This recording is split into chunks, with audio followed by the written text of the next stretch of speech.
திருவள்ளுவரின் வழியில் வாழ்ந்து வாழ்வின் உன்னத நிலையினை அடைய திருக்குறளோடு நாம் என்னும் இந்த நிகழ்விலே இணைந்திருக்கின்ற உங்கள் அனைவருக்கும் முதற்கண் வணக்கம்.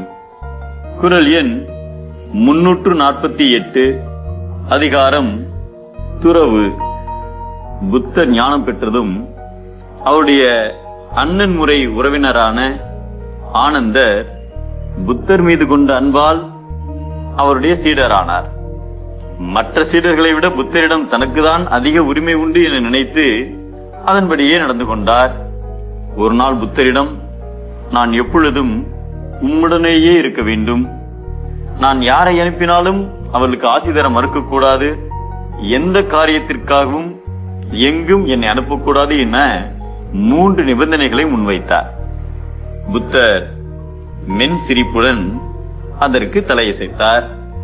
அது முதல் 42 ஆண்டுகள் இணைபிரியாமல் நிழலென புத்தருடனே இருந்து வந்தார்.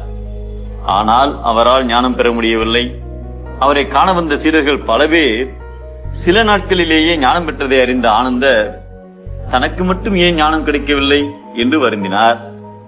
புத்தர் இறக்கும் நிலையில், இரவும் பகலும் உம்மை பிரியாமல் 42 ஆண்டுகள் கழித்து விட்டேன், ஆனால் இன்னும் நான் ஞானம் பெறவில்லையே என்று கண்ணீர் வழியே கேட்டார் ஆனந்தர். அதற்கு புத்தர், நீ என்னிடம் 3 நிபந்தனைகள் வைத்த போதே அது உனக்கே தடையாக மாறும் என்பதை நான் அறிவேன். நீர் எப்பொழுதும் என்னை விட மூத்தவன் என்ற நினைப்பும் எப்போதும் என்னுடனேயே இருக்கிறாய் என்ற எண்ணமும் உனக்கு கர்வத்தை தந்தன. இதுவே உன்னை ஞானம் பெற விடாமல் தடுத்து விட்டன. என் இறப்பு ஒன்றுதான் நீ ஞானம் பெற உதவி செய்யும் என்றார். புத்தர் மறைந்த பின் பௌத்த மகாசங்கம் கூடியது. ஆனந்தர் ஞானம் பெறவில்லை என்பதால் கூட்டத்திற்கு அழைக்கப்படவில்லை. ஆனந்தர் மண்டபத்திற்கு வெளியே அமர்ந்து கடுமையான தியானத்தில் இறங்கினார். புத்தரே, உம்முடன் 42 ஆண்டுகள் இடைவிடாமல் இருந்தும் ஞானம் பெறாதவன் என்பதால் எனக்கு அனுமதி இல்லையே என்று அழுது புலம்பினார். மனம் கரைந்த நிலையில் ஆணவத்திரை அகன்றது. அந்த கணத்தில் அவருள் மின்னலன ஞானம் உதித்தது. அப்போது உள்ளிருந்து வந்த ஒரு துறவி, 42 ஆண்டுகளில் பெறாததை ஒரே நாளில் பெற்றுவிட்டாயே என்று அவரை பாராட்டி உள்ளே அழைத்துச் சென்றார். முற்றும் துறந்தவர்களே உயர்ந்த நிலையை அடைவார்கள்.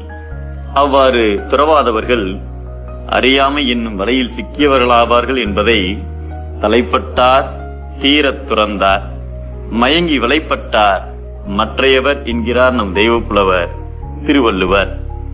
துறவு இன்றேல் துயரம், துறவு கொண்டால் உயரம்.